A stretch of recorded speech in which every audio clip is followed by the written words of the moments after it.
Welcome to another episode of the Speak the Language podcast. Today is Monday, July the 12th. Jordan, what do we got going on? We always have things to talk about before we get into the actual episode. I know there's a lot of folks anticipating the actual episode after we kind of teased last Friday who we were talking to and everything. Yeah. And we'll get to that. We will get to that. But first, I know right now we've got new shows airing on Outdoor Channel. Man, it's all kinds of new stuff coming out. We got new Outdoor Channel shows airing 3-4 times a week. Yeah. Tuesday nights at 6, that's Central Time, and then Saturday mornings at 11, and Sunday night at 9:30 Central Time. So it's quite a few times you can catch it on Outdoor Channel right now. And we got YouTube shows coming out. We got throwbacks on YouTube coming. Yeah. As expected, the throwbacks have been, granted, we're only 2 weeks into it since we started releasing the new stuff.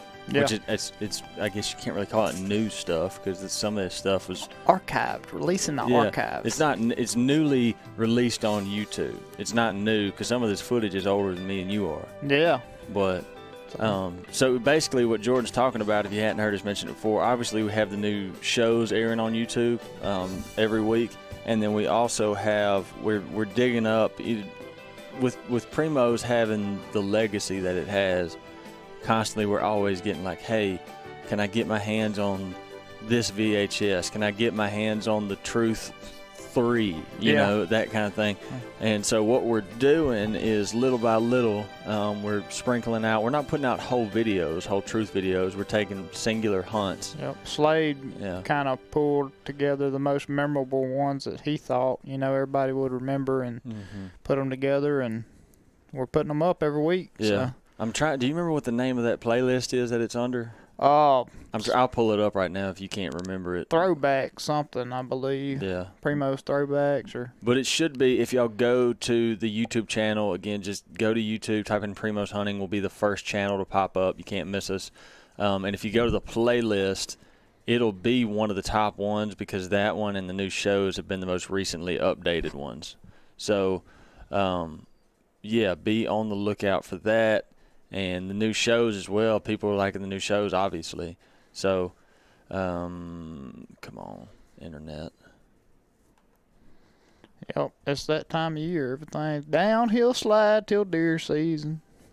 Oh, it's trying to play on me right now. It's the downhill slide till deer season for sure.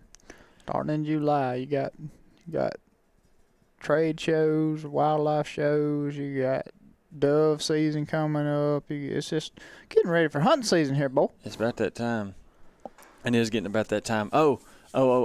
Before we're getting to the point where we could go to the actual episode. But as promised, we have another embarrassment listener-submitted story to talk about. Okay. And this is I like this one. This is like, I'll call this embarrassment fishing edition.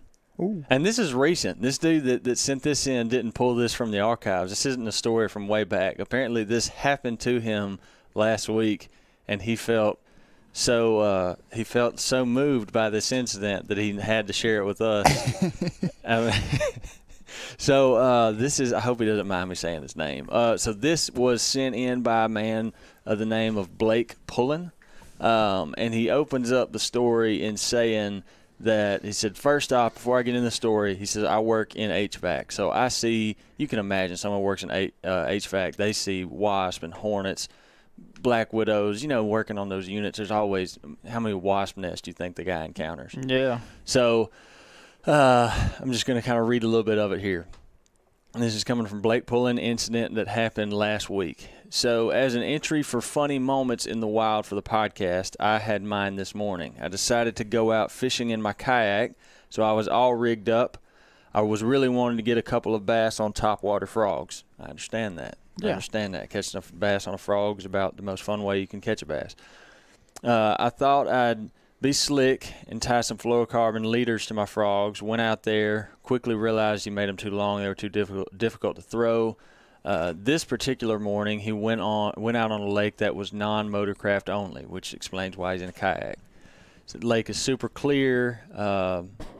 And anyhow, I'm going to skip forward a little bit here. So he gets up to a part in the lake. There's a fallen over tree, and he describes it. I'm sure you and anyone out there listening that's done any bass fishing will understand what I'm talking about. It's a fallen over tree where a bunch of the branches are sticking out of the water. Submerged structure.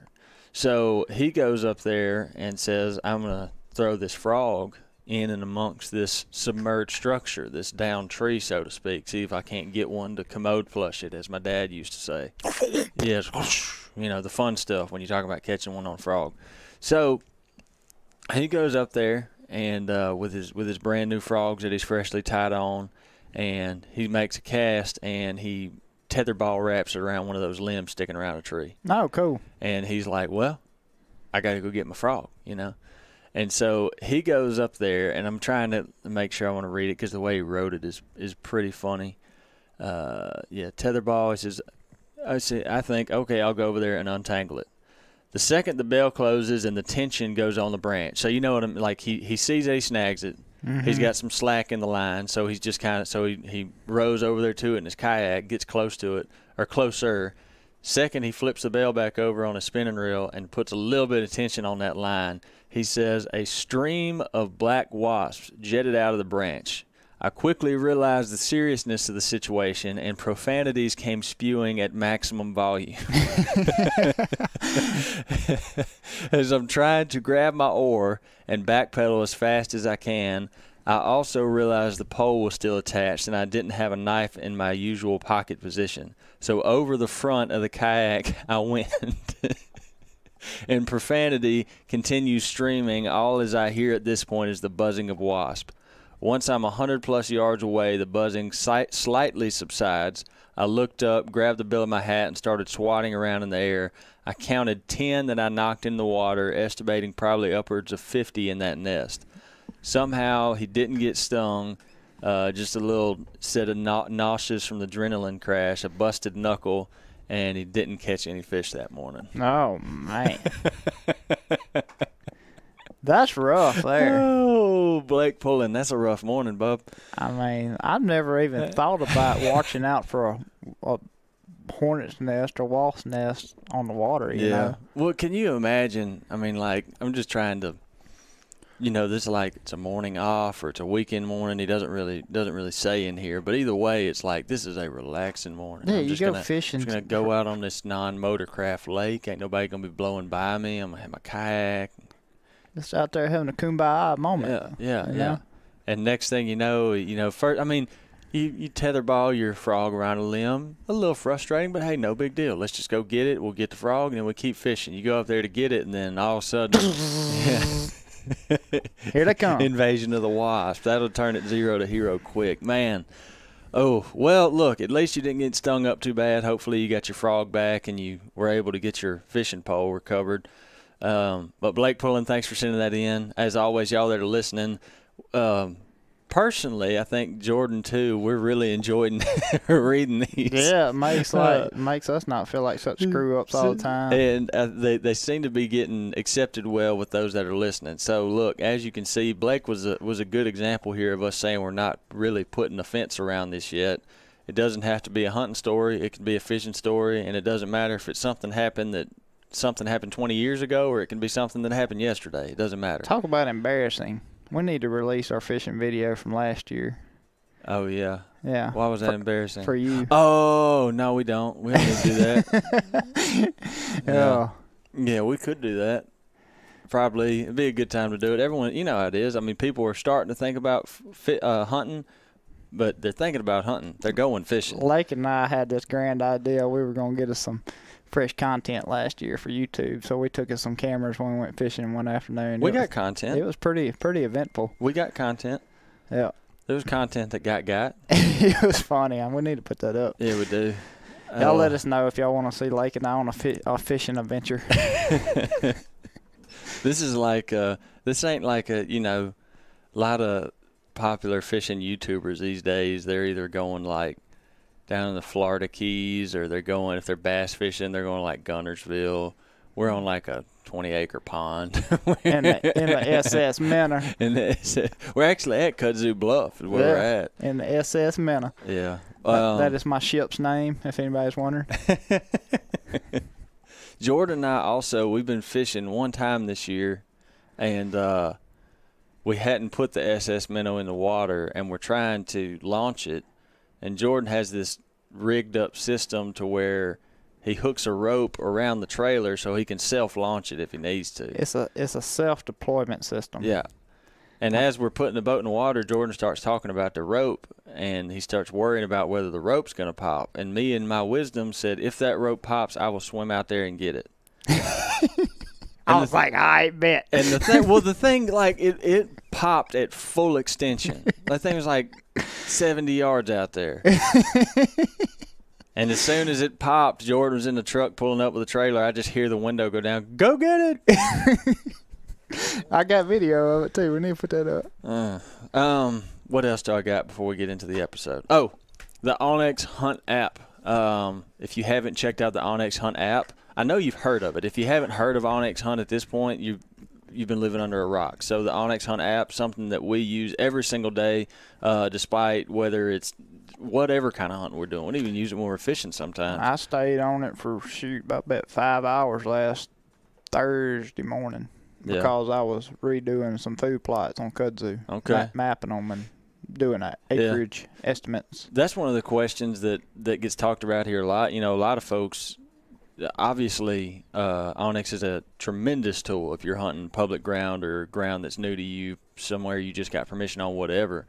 But they're very, very much upsides to having it. Even if you're hunting, like you said, like a deer camp. Doesn't matter if it's a place that you've been hunting for 20 years. I mean, we map all our food plots and stands out, and Lake's got my login information, so he can log in and see where all our stands are. And especially when we're planting last year, we were marking as we went what you had done, because I was coming behind you. I could see what you'd already been over. I was like, all right, he's got a pin here, he's done been here. I forgot about that. Yeah. So, we were that's when we were planting kudzu, and we were separated because you were on a tractor and I was on a Ranger, and as soon as I would get through the spot, I'd drop a pin, and every time you'd refresh, you'd see where I went, and we could follow behind one another. Yeah.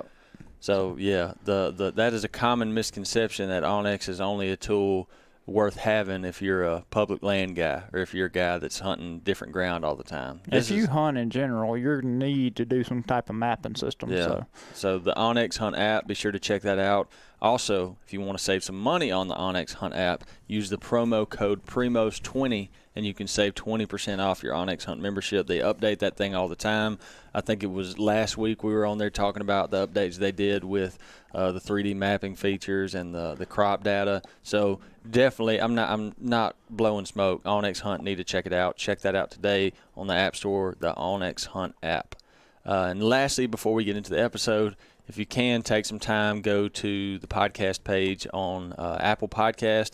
Leave us a rating, write us a review. Again, I don't care if you leave us a 1-star rating. If it's honest, don't just everyone go in there and leave us 1 star because I said that. But I mean, you only leave 1 star if you absolutely hate listening to this. Yeah. Well, don't listen to it if you hate it, you know. So or just leave us a rating, write us a review. It really does help us out.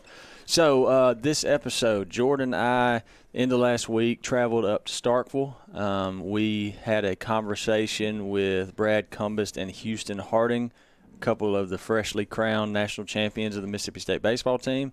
If you are listening to this podcast and you're an Ole Miss fan, I'm sorry.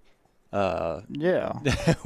I mean, Hail State. I mean, yeah. I mean, I don't hide. I mean, I went to Mississippi State, so I don't hide who I am a fan of. But I'm not one of those guys that hates Ole Miss either. So no. I mean, if Ole Miss finds success like that, I could see ourselves doing a similar thing. But on this day, the Ole Miss people, they can't choose with their alma mater. I mean, I'm sorry, that's where they went, but they can't help it, so I don't hold them against it. Gosh. So, but as of today, Mississippi State are the winners right now. I mean, they're national champs, and Houston and Brad both happen to be not only good baseball players but outdoorsmen. So we traveled up to Starkville, and again, big shout out to Owen's Outfitters. They opened up their doors, let us use their building as a facility to record it. But we had a really fun conversation, just kind of reliving. I mean, can you imagine, being in their position, college-age kid, sitting under the bright lights of a national championship game. So I really enjoyed the conversation. I think y'all will too. And Jordan and I are going to quit rambling and get right to that episode. And, I hope y'all enjoy the full episode. Here we go. All right, y'all ready? Waiting on you. Ready. 10-4. Cool. All right, welcome to another episode of the Speak the Language podcast. Today, we've never recorded a podcast in Starkville, Mississippi. We're here. It's God's country. We're here, and that's it. That's right.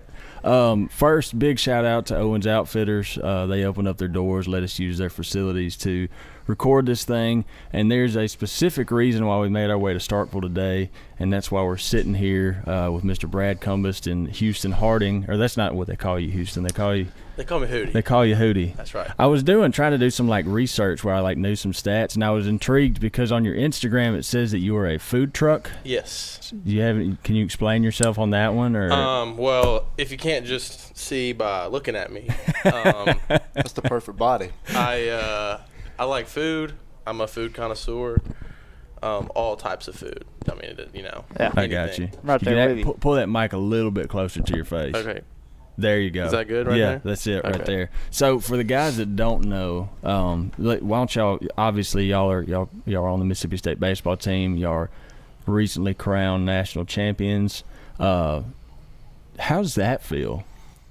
It's still crazy just hearing other people talk about it. Unbelievable feeling. Yeah. Something I'll remember till my last breath. I mean, just the whole journey. Couldn't imagine doing it with anybody else, anywhere else, honestly. Yeah. Brad? No, I have to remind myself every day I'm a national championship. Yeah. Like I'm just a national championship. Dude, we were at a concert last night in Brandon, and they played a highlight reel. It was, I guess that's where Keller Clark's from. Yeah. And they did a little deal, congratulating him or whatever. It was the whole place erupted. Yeah. It was nuts. What was y'all, Jamie Johnson? Yeah. Oh, yeah. But to me, and I realize I'm a little biased here because I was born into a Mississippi State family, and then I went to school here, so I'm a little bit more excited about it, I guess, when we won than the average person would. But to me, this is even more than just a national championship. It's the first one in school history. Y'all done something here. What was that? There was that video clip of when Dak came in there after y'all just won, said y'all are living legends. Yeah. That's crazy, man. To have such a fan base. You had folks like Dave Portnoy talking about, the crowd at Omaha and how everything was. That had to be such a crazy feeling for y'all. Yeah, I think all around it was nuts. But like you said, this has been years in the making. This is a lot of people come before us, worn the maroon and white, and have done it, just as good justice as we have. We've just been the first ones to finally bring one all the way back home. But, it's for them. It's for everybody that came before us. Yeah. So. Well said. Well said. Yeah, man, I know there's a plenty good Mississippi State fan base that listens to this podcast, which is part of the reason why. I'd be lying if I said part of the reason we didn't come up here is because me and Jordan are State fans, too. I can't blame you. Well, that's good, too. Yeah. Yeah, what was I don't know, man. We'll get to we're a hunting podcast. We'll talk hunting in a little bit, but I got to talk about the baseball thing a little bit. Like what was it like when you came back here? Dude, we had the parade, and it felt like oh my we went to goodness. the Cotton District, dude. It felt like we won the world. Yeah. We was just on top of the world at that point, and that's when it kind of really settled in on me that we won the whole thing. You know what I'm saying? Yeah. Because it still don't feel real to me right now as we're talking about it. Yeah. Yeah. It's just an awesome feeling I can't describe to you. Mm-hmm. Because I've waited so long. I'm 20 years. I've been waiting since I was a kid for this thing. Yeah. And I'm just fortunate enough to be a part of the team. Yeah. To bring one back. Yeah. So all right. So let's go. Well, kind of similar question for you. But so you, Brad, personally, you've been playing sports your whole life, I guess. My whole life. Yeah. So was baseball kind of always on? Kind of a focus for you, or how did that go? Well, I started playing baseball around 4 or 5 years old. I didn't start playing football until I was 9 or 10. Okay. So baseball was my first priority. Yeah. if I couldn't play football, it was okay because I had baseball. Because I can't say I'm baseball or football because I love both of them equally, but baseball is my sport. Sure. Yeah. Hootie, Houston. Yeah, I played football and baseball growing up. I wasn't ever really just particularly the best at either one of them, but I loved playing football. I loved hitting people. Baseball the same way. I love getting out there and competing. But I always clung to baseball more because I just loved hitting and pitching and just doing everything in baseball, and football was just, I don't know, it seemed like a long shot for me, so I just really clung to baseball. Yeah. So I got you. Was it? Am I asking too many baseball questions, Jordan? No, I'm enjoying hearing them. Yeah. So how did it, obviously, so the 3-game series, the first game went like it did. To be able to turn that around like y'all did, I mean, because the second 2 went pretty swimmingly, Yeah. That describes Mississippi State baseball. Yeah, that's just, it's like that. It was gonna be handed to It was us. not going to be easy for us to win the whole thing. Yeah. We took the hardest road possible. Yeah. I just know, man, I was so sitting there watching it at home. I didn't get the chance to go up to Omaha. But I'm telling you, you could feel the energy of that whole stadium coming through the TV. Oh, no doubt. Oh man, that'll you can feel that in your bones when you're out there, man. Yeah. Just absolutely electric. That roar that crowd gets going, it's just it stop crawls it. up under your Can't skin, stop man. You want to live in that moment. It's unreal.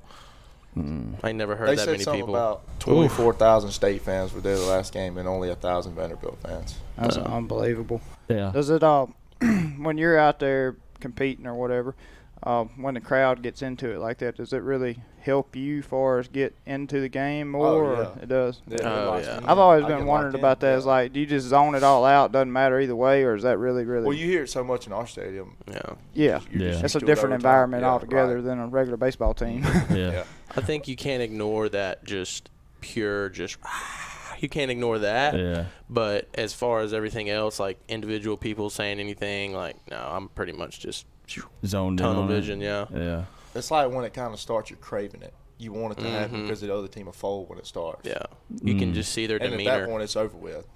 By the 5th inning, they were playing, of the 3rd game, they were just, you could see it. The outfielders, the infielders, about the 7th inning, they were just shoulder shrugged. Yeah. And It just sucks the momentum out of them. yeah. And you're Right. steady getting heckled for 4 Yeah. hours. Definitely. I mean, I don't care how mentally tough you are. That's got to make a difference. Yeah. I'm trying to compare, just for me being a fan, I just remember sitting there looking at the TV just being like, oh my gosh, Mississippi State is about to win a national championship. This is even with, the lead that y'all had, even when it was the 8th inning, you still, it hadn't, even for me, it hadn't sunk in yet. But it got there, I was like, they did it. Yep. They did. You couldn't believe it. No, yeah, because grew up a Mississippi State fan your whole life, Yeah. and Yeah. you've been there, watched it, and then it happened. It It finally just seems happened. too Finally good to be happened. true. Yeah. It's awesome, man. I remember, the players are usually a little bit more locked in than me because after the day I pitch, I'm just in the dugout like a nervous wreck because I'm not on the field. I can't do anything about it. By the 5th inning, I was just like, oh my, it hit me in the 5th is when it hit me. I zoned out and just started looking around, just trying to soak it all in. Yeah. Because I knew in the 5th inning, we were about to be national champions. Yeah. And it was just the most surreal feeling while I was still in the dugout, just standing there, just looking at everything, because it probably will never happen again. How different was it? Because at this point, both of y'all are accustomed to playing in different stadiums, playing in reasonably large crowds, but all of a sudden you're there at the national championship game, and the energy had to feel way different. Was that how? It's a different feel for sure. Yeah. I'm more nervous playing in Duty Noble than I was TD Ameritrade. Really? Yeah. Why do you think that is? I don't know. The field is also there's a lot more It's all different kind of fans combined. foul in one. line space. You're running out to the field way more than you are at Duty Noble. Duty Noble, they're right there on you. Yeah. In It's right more field, spacious out banging on there. the Gotcha. more space. But I will say, they need to figure out a TD Ameritrade how to do the maroon and white chants better. Because what was happening? Dude, it was like maroon here, maroon was over there, white. Like it was so many people, it was just bouncing everywhere, and it sounded like 35 different chants were going maroon, at the same maroon, time. white, maroon. Yes, exactly. Exactly what it sounded like. At least they got the colors Somebody right. needs to hold a big sign up over here, white section and the maroon section. Exactly. Yeah. So I mean, so basically, just next year when you are back in the same place, we'll just we'll get someone together and we'll get that organized. But That's guys, right. we got to get these maroon and white chants right. But at least they kept the colors consistent. At least no one was like blue. You know? Yeah, Whoa, what? They had the colors down pat. Oh, me. Man. So okay, what's happening for y'all now? I mean, now that it's over, like what do y'all have to do now? What's going on? Well, when I leave here, I'm going hog hunting. So Hog hunting, he says. that's about all I'm You going to do. doing the dog thing or like No. still hunting for them? We're going to shoot them at night. Oh, okay. Ah. Next best thing. That's right. Yeah. You did here in Mississippi somewhere? Or? I'm going to my buddy's camp in Gainesville, Alabama. Oh, okay. Yeah. Okay. There's a lot of hogs over there. Oh, yeah. Ton of them. Yeah. We hunt over near Bowlergy just about every spring, and that's hogs everywhere.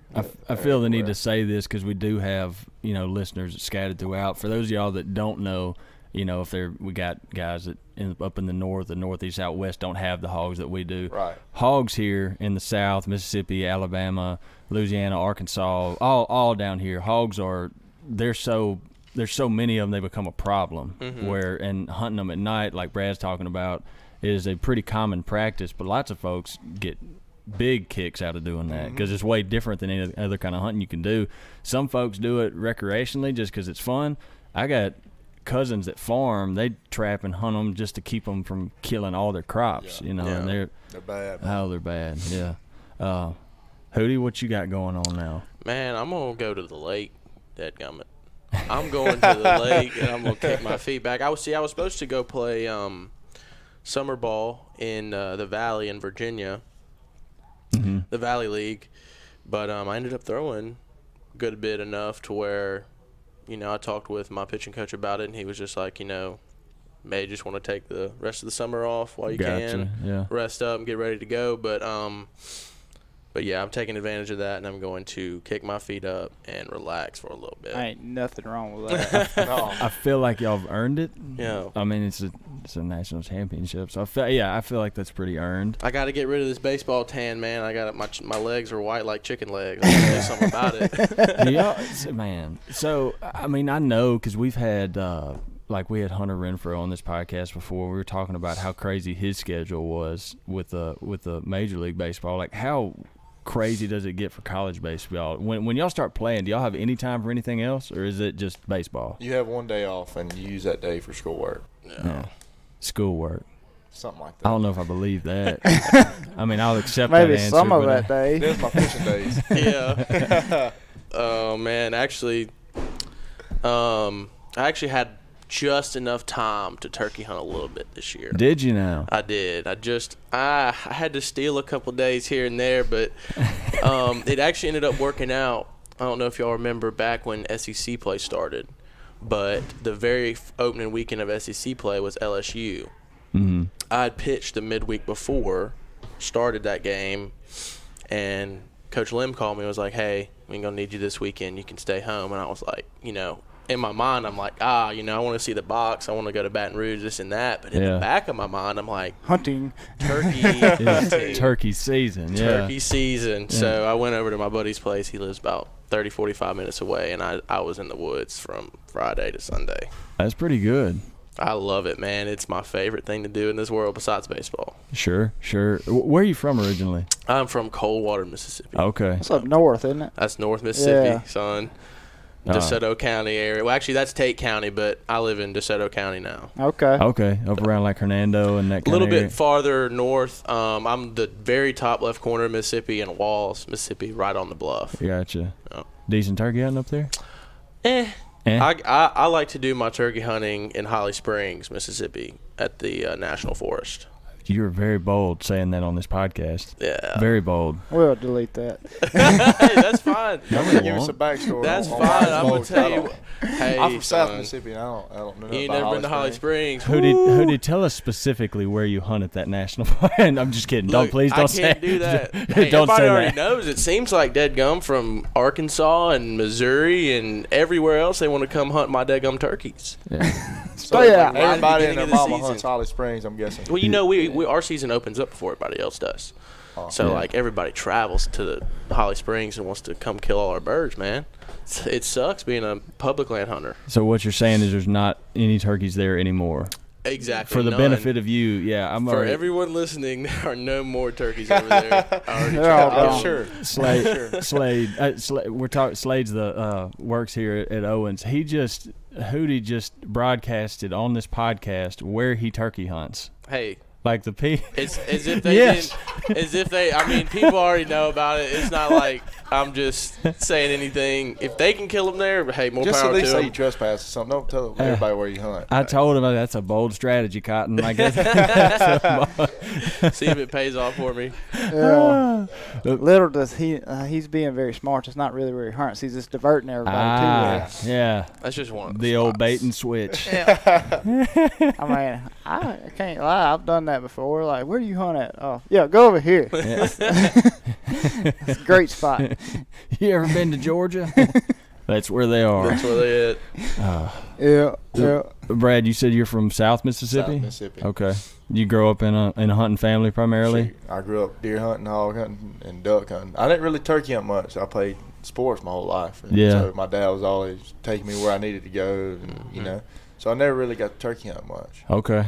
Yeah. But deer and hog hunting is different. There's hogs everywhere at my house. Yeah. I grew up on the river, and, man, I was 5 minutes away from killing one. Yeah. And you were talking about bow season before we started recording. Yeah, bow season is probably my favorite hunt over anything. Which, I mean, well, with you doing football and baseball, I was going to say you probably get more time to deer hunt, but I mean, you probably still pretty tied up. Or I mean, after the games on Saturday, depending on how sore I am, I'll wake up Sunday morning and go, and then I'll go Monday morning, which is our off days. Right. And then and if I'm able to do it, I'll go Monday evening. Yeah. It just depends. Yeah.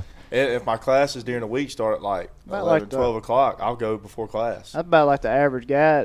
Works throughout the week. He just goes twice a week, so. Right. About Yeah. like I know when school lets out, I went every morning this year. Christmas break. Yeah. Yeah. When school let out, from Thanksgiving to start back to school, I went every morning. God, I remember those days.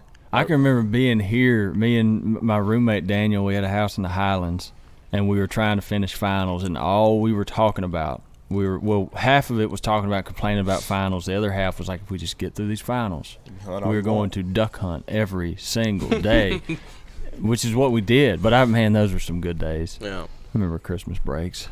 Get like a month off. Those are the best.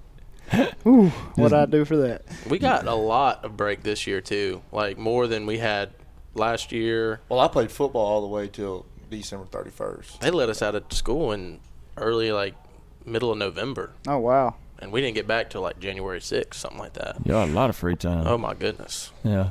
I killed some deer. Did you now? Did Don't. I ain't gonna tell you where I was I gonna say, we already had. Don't repeat that. I'm just gonna tell You you got to what kill all your happened. deer and that's early. it. You got to kill all your deer during bow season. Yeah. And then you duck hunt every day. Hey, they That's died right. just as fast as my 308, Hey, son. I'm not arguing. Hey. Look, I ain't shot a blast on with 308 now. You much of a bow hunter? Or you stick to. I like to bow hunt. I just don't feel like I have as much time for that. Yeah, I hear you. No. But I make time for turkey hunting. See, I mean, See, I'm opposite. I'll make my time for bow Yeah. hunting, but turkey hunting, if somebody asks me, I'll go with them. yeah. It all just depends That's why on your so many priorities. different options. Yeah. Baskin Robbins has 31 ice cream flavors. That's why there's Exactly. different things to hunt. I'm the same as Brad. If I have to choose, it's gonna be bow hunting. If Every I'm day. doing one too. See, if I have to choose between the two, I mean, I love hunting deer. Don't get me wrong, but I'm going for those turkeys. Yeah, every day of the week, man. Every day and twice on Twice Sunday. on Sunday. Oh, Twice if I on have Sunday. to choose between deer and turkeys, yes, it's turkeys. No. See, he's trying Something to change different his about answer 'em, I man. now. thought we were talking about I'm a deer. one-man team right now, and I'm standing by it. Oh, Gracious alive. Did y'all, this is kind of change the subject, but were y'all having I mean, y'all played during 2020 when all the quarantine stuff was going on, huh? Yeah, we played 18 games, 17 games, or something like that. Pretty much ended. I remember first going of March, didn't it? Yeah. I remember being on my houseboat like March 15th. Yeah. Yeah. How was how, as much as you can say, like how frustrating was it, or was there a difference playing with the quarantine and stuff going on? Like how much protocol you had to go through? Oh goodness, I don't even want to think about it. Yeah, I don't even want to talk about that. So that bad? Yeah, it's awful. But I mean, I think that goes into, a good portion of our story of how we were able to come out and be resilient throughout the whole season. Mm-hmm. We had to deal with a lot of crap like that, right at early the beginning. We were sitting, our locker room wasn't full. We had people in 3 different locker rooms. Oh wow. So that's tough for team bonding and just camaraderie and stuff like that. We weren't able to get everybody in the same locker room until SEC play started. Yeah. Oh, wow. So. Yeah, because I would have to think like you said, y'all kind of feeling the same energy, and that has to be something that you want. And then you only seen a third of the team in the locker room. Yeah. I didn't see the other team till we went outside, and I barely saw them if they were pitchers because I play in outfield, and so we don't see each other every day. Outfield, fielders and pitchers, we wouldn't see each other every day because they're different schedules. So you're almost not even feeling much of a team. You're feeling well, these people do that and we do this. Yeah, exactly. I bet that was frustrating. And when you are around them, you got to have, mask over your face because they're looking at the cameras, making sure, even though you don't have it, you might be a contact and you might be, they go back and watch banged video. For 2 weeks. Somebody tests positive. Whoever didn't have a mask on, you get banged. Yeah, whoever's standing around them, beside them, it's the contact. I guess they call it a contact case or something like that, where direct contact trace. So even if you tested negative for it, you still bang 2 weeks. Yeah. Gracious. Wow. Yeah, that's tough there. It's crazy, man. It's crazy. Man alive. Yeah. I mean, I can imagine how that would be frustrating. But it wasn't, like you said, at least you got to a point where you did get to where all of y'all could be together. Yeah. Instead of a man. And that was big. I think you saw us pull together a whole lot when that happened too. Oh, of course. Because I don't really even remember who was on the other side of me, but Brad got in there finally. It seemed like forever before we filled that whole locker room up, and when we did, we just took off rolling, man. Well, again, I keep going back, but I know, and Jordan, you can pitch in on this too, but I know as far as just watching, there was definitely there was no sense of team lack from watching it as a viewer on the TV. Right. Y'all seemed very well unified out there. Definitely. Which again is what you want. Yeah. Of course. I'd say it's a very, very, close-knit group of guys. Yeah. I think we're very, very close, especially for, an SEC team. Mm-hmm. I don't think there's no team in the country closer than we are as a unit. Yeah. Yeah, I totally agree. Because we do everything together. Yeah. Yeah. If we go to the pool, where everybody's there. If we go to somebody's house, we're all there. Yeah. If we go to the bar, we're all there. That's just the truth. Yeah. That's huge. Yeah. Yeah, it makes a big difference, no doubt. Even on our little small team, video team, if we're all separated, we don't get as much done, you know. Exactly. Yeah. Has to function as You're only one as strong unit. as your weakest link. Yeah. And that's us. Yeah. Yeah. What do y'all see? I don't know. I know it's asking about your summer plans. It may be way preemptive asking about next year. But what do y'all see coming for next year as far as just winning a championship may be a little hard to look at now, but we're supposed to have some good recruits come in, from what I'm hearing. We're gonna have a solid team. We're just gonna have to work hard. We're gonna work real hard. Yeah. We're gonna have to. I think the hardest thing is having to gel with the younger guys. Yeah. Because we're gonna need some younger guys. I think it's getting them caught up to speed more than it is anything. Making sure that they're ready for not only the length of the SEC schedule, but just the get rigor. Their feet under them. Yeah. The just how tough it is, man. This was the longest baseball season I've ever been a part of, and I played JUCO baseball, and that was gritty. Yeah. That was grimy, and that season we just played was. Man. It was long. It was tumultuous. It was just a lot. And so I think getting the new guys in there and their feet wet is going to be the most important thing. The dude said tumultuous. Yeah. That's a big word. I couldn't tell you what that meant. Well, George's always cracking on me for saying going to be bigger a doctor words. Or something? No, I like to have a pretty nice vernacular. No, you don't understand. Well, there it goes again. There it goes again. Jordan is always cracking on me for using bigger words. Like, I don't even know what that means. You make me feel stupid. I appreciate the use of tumultuous. Hootie, Mr. Food Truck. Yes, sir. That is the most interesting thing I've. Food truck. If you go to the dude's Instagram, it says Houston Harding. Food truck. All right. Well, what kind of cuisine? Did you bring any food? If I had to pick a cuisine, it would be Mexican cuisine. See, y'all are using cuisine. Why don't you just say supper? Dinner. Yeah. Dinner and supper. Do y'all call dinner lunch, or do you call it dinner? I call it supper. All of it. Dinner, supper time. Yeah. Breakfast and supper. Yeah. There you go. Breakfast, lunch, supper. Breakfast, lunch, dinner. I don't know. I call dinner lunch. Dinner. Oh, I don't know. Wait, do what now? My grandma was always like, "You come to the house for dinner." She automatically meant that was for lunch. You know? At like in the afternoon. Yeah, like 12. So you're talking like breakfast, dinner, supper. Yeah. That's interesting. I Yeah. don't know. We always use dinner and supper interchangeably. I mean, we got totally different. As far as we got a southern Mississippier, Central Mississippi, and a northerner. Yeah. So a little bit different, even though it's 200 miles difference. Yeah. We all over the state, baby. Yeah. Keeping it covered. Keeping it covered. Man, the life of a college athlete, the life of a freshly crowned national champion. It's got to feel pretty good. Oh. It gets sweeter and sweeter each time, I think. Well, boys, look, thoroughly enjoyed the conversation. Thank y'all for taking the time to come and chat with us and talk baseball and a little bit of hunting. I know our big part of our listener base will be happy to hear from y'all. Jordan, you got anything else to add to the conversation? Proud y'all did it. And No, I know y'all have enjoyed doing it. So. Yeah. Appreciate y'all having us, we man. appreciate it, man.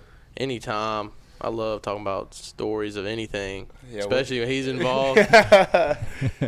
He's goofy, man. He'll get to I tell feel me like about we're anything. missing some sad stories.